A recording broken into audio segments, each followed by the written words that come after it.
cab over wheels. You're lucky to have a long line, Wilbert told Thomas and Toby. Mine is only 1.5 miles long, with a station at Norchard and another at Lydney.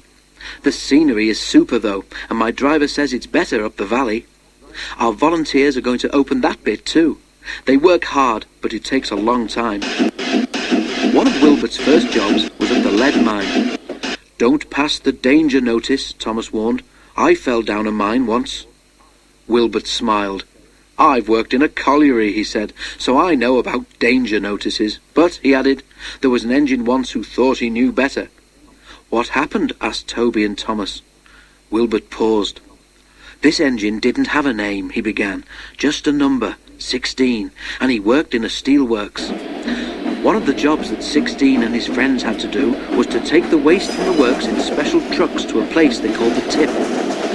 Well, went on Wilbert, 16 got tired of always stopping in the same place.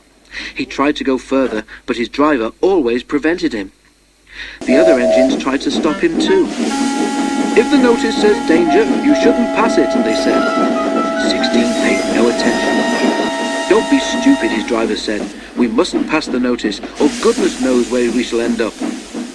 But 16 wanted to know. Pooh, he scoffed. I can take care of myself. One wet day, 16's chance came. The rails were slippery, and when his driver tried to stop, he couldn't. You see, 16 had asked the trucks which were in front of him to carry on past the warning sign. They did just that, and their momentum pulled 16 with them.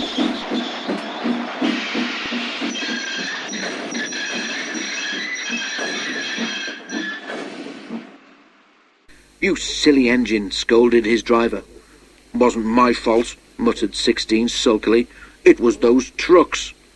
You've always wanted to pass that board, said the driver crossly. I believe you asked them to drag us on purpose.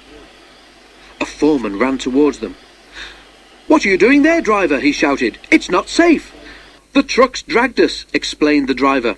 Well, come to the office with me, and you, fireman, get your engine back on firm ground before it's too late, ordered the foreman. But it was already too late. As the foreman turned away, the earth beneath 16's wheels sank and the rails sagged.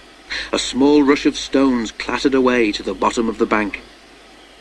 16's fireman knew that if he tried to move the engine now, he would only make things worse. Ooh, groaned 16. Beneath his weight, the rails sagged even more. Suddenly, they fell away completely. As the fireman leapt for safety, 16 overbalanced. The coupling between him and the trucks broke, and he rolled cab over wheels down the bank.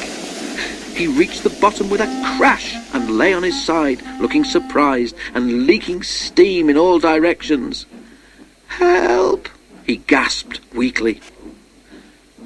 Thomas and Toby were silent. What happened to 16 after that? Ventured Toby.